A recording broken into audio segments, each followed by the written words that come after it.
নালা, ঠিক আছে? এরপরে নালার পরে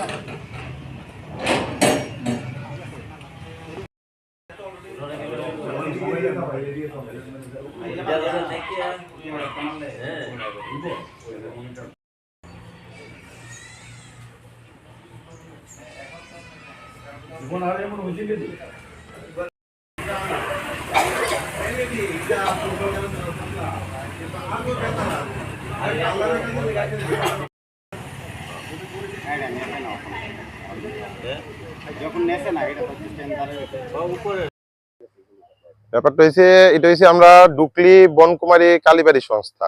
তো আমরা এখানে জাগ্রত মায়ের মন্দির আছে।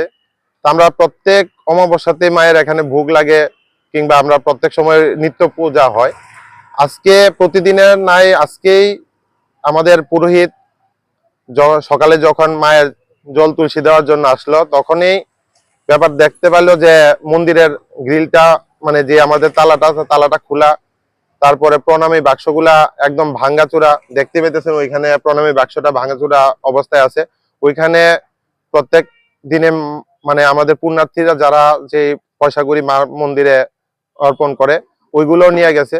তার পরবর্তী সময় আমরা দেখতে পেয়েছি যে মায়ের মন্দিরের যে মায়ের অলংকার ছিল, যেমন মায়ের একটা এই গলার মঙ্গলসূত্র ছিল, তারপরে আমাদের শিব ঠাকুরের যে একটা চাঁদ ছিল, এগুলো নিয়ে গেছে।